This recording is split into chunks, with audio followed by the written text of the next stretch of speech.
Hey everybody, welcome to Your Daily Word. My name is Joe Suro. This is Glenn Wolf here. Hey, nice to meet you. Good to see you, Glenn. Good to see you, Joe. No, I'm just playing with you for all those worldwide that are watching right now. My name is Glenn. This is Joe. We're two pastors here at City Church, and we want to have a conversation today based off of our Sunday message. And you titled it "Next Is Now." I did. But before we get there, we'll talk about what that means because I want to interview you today. I thought you did a great job. Cool. I want to talk about let's get into some of the intricacies of it and do a little talk it over today based off of Sunday's message. But we have a bilingual Spanish service, and you did this like 60-second intro. I did. All in Spanish. I did. How did it feel? It felt great. For those of you that don't know, I am Latino, okay? Just to be very clear. I had somebody that was Puerto Rican that was like, man, does he really realize that he's got Latino in his blood? And I said, yeah, I do realize that. I just don't speak fluent Spanish, but it felt really good. Hey, I thought it but went you well. did. So you got to check it out. If you missed it, you can go on YouTube, watch the bilingual service. At least just listen to the first minute of it. And Yeah. you can hear the rest of it. That's I don't it. know if you Yeah, just the first minute, and then go to the English one. That's right. No. But it was so much fun. And yes, hey, I've been to Puerto Rico a few times. My wife's Puerto Rican. Mm-hmm. And I actually look like there are quite a few Yeah, absolutely. like light-skinned, red-headed Right. Puerto Ricans on that island. And Yes. I was pretty surprised when I saw people. And they were walking up to me thinking I spoke Spanish. And I'm Correct. like, whoa, this is wild. So Yeah. I don't know where we went there. But we're in the midst of March Madness. You preached a Yep. great sermon yesterday. It was just hard for me to even sleep yesterday. There was so much to talk about, think about, it was Yeah. just so cool. And our kids are coming up off of spring break. I don't know yeah. about you, but waking up my kids this morning was quite interesting. Yeah. And even as I dropped our kids off at school, and many of the parents, shout out to you guys today, but I was walking them through the line at our private school here, and everybody looked like zombies, Yeah. man. The teachers were tired, the kids were tired. Everybody. I was tired. We're all there. So, all right. So you titled your message "Next Is Now." Yes. Right? So we're in this series called "The Story." Right. And we're walking through the greatest story that's ever been told. We're looking from Genesis to Revelation. And now we're in kind of Joshua, moving to Judges. Yes. And so you titled it "Next Is Now." Where did that come from? Yeah, I mean, it was based off of Judges chapter 2, where it talked about the next generation and how they were not adhering to the promises that they had made at the end of Joshua. And so when I was reading through it, I mean, right off the bat in Judges 1, it talks about the different lands and the different tribes that were associating themselves with the Canaanites. And then in chapter 2, it immediately goes into what had happened when it's almost like a second intro, honestly, because Judges 1 talks about Joshua's death, but then Judges Correct. 2 is like another intro. So it's almost like a prelude and then an intro to everything, because it goes back to Joshua being alive and how long he lived, and then setting the scene for the rest of Judges of the state and condition of where that following generation, the condition of their hearts where it was. Correct. Yeah. And so even as you talked about, you definitely can see there's a little bit of an overlap on the end of Joshua, Right. talking about the transition, and then it opening up, almost assuming that if you didn't read the book of Joshua, here's what's happening in Judges, right? Right, I mean, absolutely. it's doing a quick little synopsis recap Right. on the literary side. And so, you made the observation as you opened up, Joshua ends with, as for me and my house, like we're going to serve the Lord. And then you open up Judges. Right. And it's almost the opposite. Right. And I know that you decided to kind of like take off from there with your sermon. How did that strike out to you? Yeah. How'd you process that? So anytime I read a text, I always want to know what happens before that text. And so as a scholar, which everybody who's watching this are scholars of the Bible, I want to know what happened prior to me opening the pages of Judges, because as you know, when you flip the page, it takes us a second. However, Sure. It's hundreds of years. And so I want to know how Joshua ended. And man, as I was reading the chapter 24 of Joshua, I was like, wow, like they are just on a high note. Yeah. They're devoting everything to God. I Yeah. mean, we get the infamous statement, as for me and my house, we serve the Lord. And so I'm like, man, surely Judges is going to begin on this mountaintop experience. Yeah, you would think so. And that, man, they're full speed ahead, and Yep. it was just a little disheartening to see the condition of Israel at the particular time that Judges was written, that they had just forgotten God. And so as I'm reading that, man, I felt like I couldn't begin Judges without really reflecting and showing how Joshua ended, because it really set the scene for what I believe the institution of Judges in general, of why God had to put judges in place to lead them back to him and still, at the fault of people, they still turned away. Yeah, it's good. Let's jump into that. I'll skip a question here. You said instead of leading the moral standard on their own, God's people passed the moral code onto the judges, and all of the judges failed them. Right. How do we see this today? Yeah. Unfortunately, I would love to not be right on this.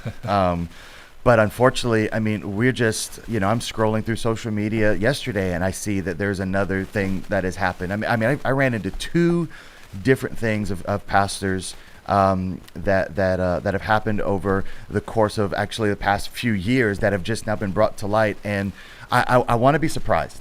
I really, unfortunately, I want to be surprised just on right now with social media and how much we're able to have at our fingertips. I pray for those people. I want to make sure that they know that they're loved and they are supported no matter what has happened, because we're human and we have our own failures, right?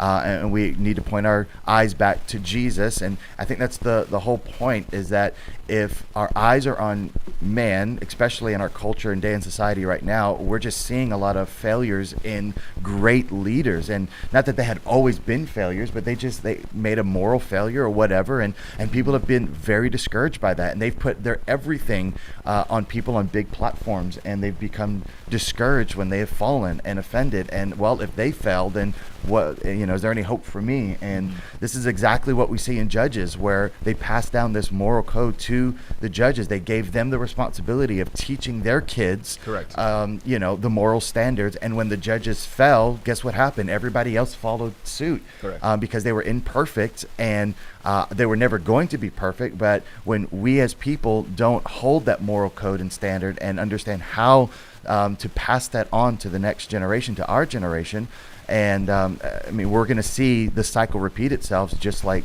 Judges showed in chapter 2. Yeah, and then you see, New Testament, Paul primarily writes most of the New Testament. He would say, my heart is that you would get spiritual maturity. Right. You would get spiritual maturity, which is obviously bigger than just Judges, but like our kids are little. Right. They are spiritually immature. It's okay. Right. That's their season. Well, we are their moral code. Correct. And let me also be clear. Like they need a moral code. Absolutely. So, I think that one of the challenges is that the God's people never became spiritually mature. Right. To be able to navigate that, because we're also not saying that we throw leadership out. No, we don't say that we can't trust in leadership. Correct. Today.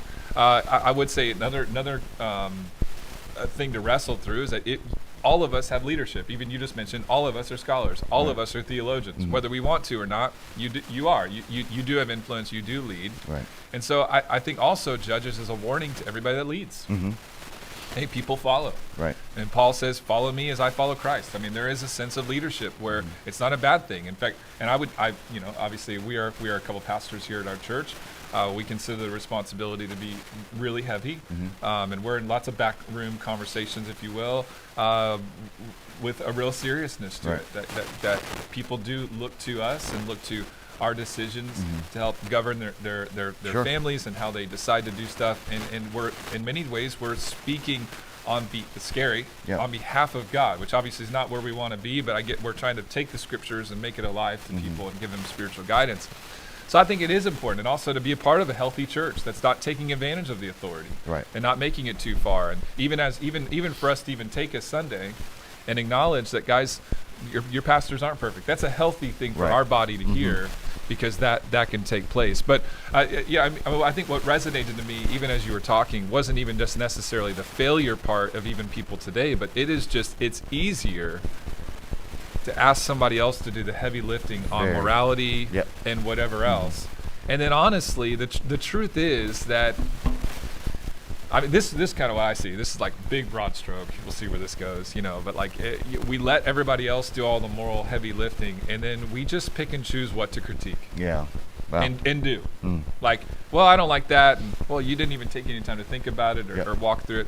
I was watching this. I was last night vegging on Facebook for about 10 minutes, and there was this argument about something with some hot topic today, and I could just tell there was no biblical moral standard to anything they were talking about. And it was honestly, It was heartbreaking and then also kind of laughable at the same point, because the heartbreaking part is that this thing could have gone for 10,000 threads, because you can just, since there's no moral code, there's no absolute truth. Yeah. They all were just finding different stats Exactly. to fit with whatever they wanted to say. I mean, Exactly. it was like one thing here and then in left field and then the same person saying something else that's contradicted. It was just like, Right. I'm like, this thing's going to go forever and no one's going to have any answers. They're just going to be more confused Right. and in many ways more challenged and broken because they can't figure that out. Which is exactly what happens in Judges. Yeah. It's That's exact. correct, yeah. It's exactly what happens in Judges. So if you read the middle part of Judges, you start seeing that the tribes of Israel start warring against each other and arguing against specific things, and then finally at the very end of Judges 21:25, it says they had no king, they had no true north, had no true leadership, physical leadership, Yeah. and so they all did what was right in their own eyes, because they couldn't agree on anything. They kept warring, Sure. and it did go on for hundreds of years. It wasn't just a 30-minute No. or a week. It was hundreds of years. And then finally it got to a place where the nation split. Right. And so, it's a very, very dangerous place and a rabbit hole, And it is true. And obviously we're not going to solve all of the world problems Right. today, but, hopefully, like you said in Sunday's message, history does not have to be repeated. Correct. We typically do. Right. We repeat it. And I think we can even in America say, well, we're above the stat. We're not, our nation can never be divided. We can never Right. do that. But as we follow in the same trails of what we're doing with no absolute code, no under God, Right. no standard on anything, where does that lead? I mean, how Right. do we think that we're going to survive as a nation? Right. And so we really do need a revival, which is what happened in Judges. Yep. I mean, and all throughout the Old Testament, as you talked about, there was a cycle of sin. If you missed it on Sunday, it's one of my favorite diagrams to explain the Old Testament. I love it. I loved when he did it. Because there's a cycle and Yep. there's a revival. And in America, I'm praying. We're contending that there will 100%. be a revival. Yep. Even as you got up and said, as for me and our house, man, we can't control every other church. Right. We can't do what every other youth group does or any other person does. But Right. as for us, man, we're going to contend that we're going to serve God and Right. follow him and be with him. Okay. There was another thing that you said that or it's a verse that I'm just going to read. Judges 10, verse 13 and 14. I thought this was really convicting and challenging as you close the message. God said, "But you have forsaken me and served other gods, so I will no longer save you. Go ahead and cry to the gods you have chosen. Let them save you when you are in trouble." Yeah. Right. And so you just even mentioned, basically we don't want that, right? Right. We don't want God saying, "Oh, you're God's money. Well, then let your money figure that out for you." Yeah. Oh, you're God's your business or your job or your reputation or you. Yeah. You're your own God. Well, good luck. You go figure that. You go Yeah. figure out how to deal with that marriage conflict or wanna be there. that healing or that relational thing or that Right. internal hole inside of you that you can't figure out. How did that wrestle with you? And Yeah, I mean, honestly, as I'm reading Judges, I'm thinking to myself, there has to be a resolve.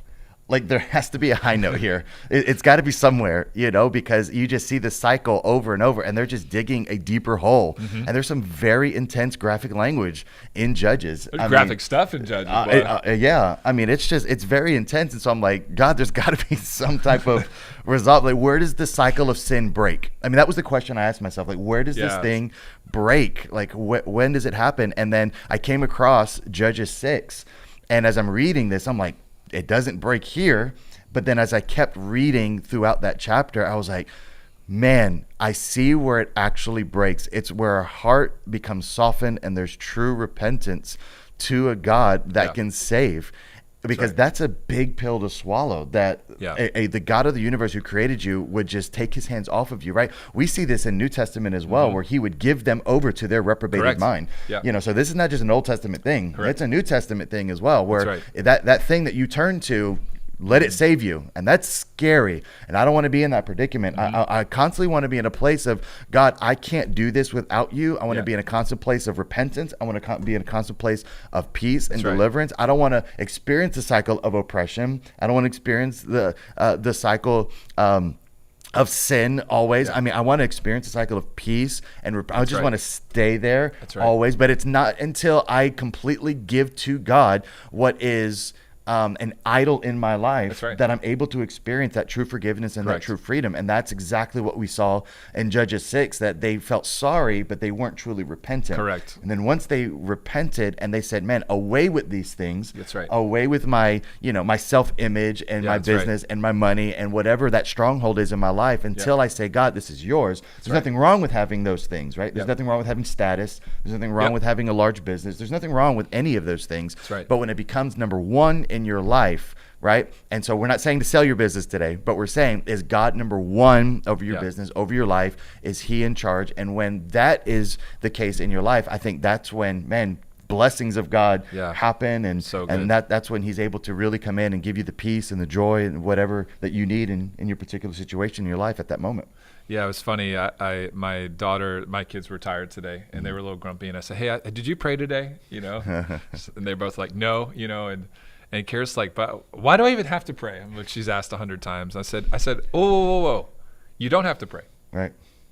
I said, "We get to pray." Yeah. Karis, it's my daughter's name's Karis. I'm like, Karis, this is nuts, but you could either do life today by yourself, in your grumpy state of mind, Yeah.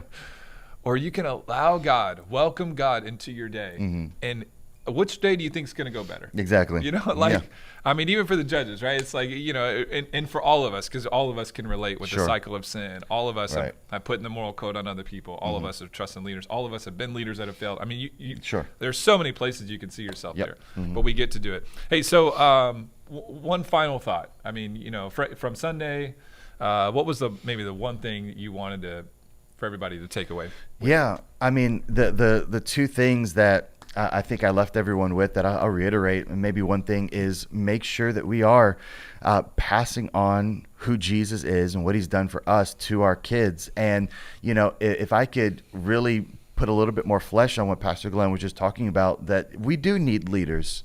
Like, we do need spiritual, right? Like, Pastor Yeah. Eugene is your spiritual father. He's Yeah. my spiritual father. Like, Yeah. we do need him. And I love we can trust them. Like, and Yeah. hopefully nobody walked away yesterday going like, I can't trust No, any leader, no, right? not at all. So Not at like, all. we Yeah. we need leaders in our lives. And obviously God felt that we needed judges, that we needed leaders in our lives because Yeah. he instituted it, right? Yep. And so we do need those And leaders. he's given us apostles, prophets, evangelists. I mean, we 100%. see it in the New Testament. He's given us offices, yeah. right? So Correct. to be able to lean on the leaders to help us, I think it's the initiative of a parent or somebody of authority that you oversee, whether it's a brother or a sister or whatever that may be, that you would say, okay, I know I have a responsibility to tell the next generation about Jesus, my kids, my family. I need some help.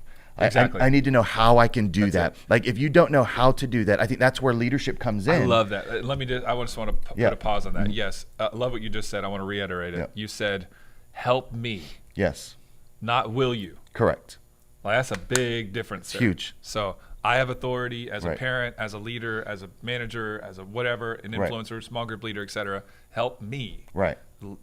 exercise what God's put in me in this situation, 100%. not putting it back to the leader, Right. saying, can you figure all this out? Correct. And So good. And I've had parents text me that Yeah. and say, like, help me with what my child is facing right now. Like, Yeah, it's good. how can I help them grow in their Bible knowledge and Yep. pursuing of Jesus? And that's a better question than, can you do this, right? And Correct. I've had those text messages too. Sure. Yep. I've had text messages, hey, can you do this? And I'm like, all right, well, let's do it together. Exactly. How can we figure this out together? And if you're struggling with, how do I really do that? Maybe you're wrestling with, I don't have enough Bible knowledge, or I don't know enough, or maybe I'm not in a spiritual place right now to be able to pass that on confidently to my kids or to the next generation. I think that's where leadership comes in and says, all right, well, let's help you. Let's put some flesh Correct. on that. Yeah. Like, That's excellent. what are small groups that you're in? What are some discipleship things that you're doing for you to grow you? And right. let us come alongside of you and help you in those areas so that way you can be effective to the next generation. Excellent. Well, hey, man, I thought it was excellent. I so enjoyed Awesome. Sunday's message. I got so much out of it. Hey, comment below. Maybe there was something from Sunday's message that highlighted to you. But I love that. And Yeah. even as we ended on Sunday, man, we're going to proclaim Jesus to the best of our ability. Right. At the end of the day, man, we're going to preach Jesus. We're going to trust in Jesus. Mm-hmm. I'm always reminded today, one of the things I pray for my son is that God help him to be a leader of leaders and a follower of you first. Yeah, it's good. So we want to be followers more than leaders, because ultimately Jesus is the ultimate leader. Absolutely. And as long as we keep our eyes on him, I think we do all right. Yep. It's when we get him off of him that we start to struggle. Absolutely. So let's not do that together. Hey, we love you guys. Thanks for being with us today. We'll see you right here tomorrow on Your Daily Word. See you then.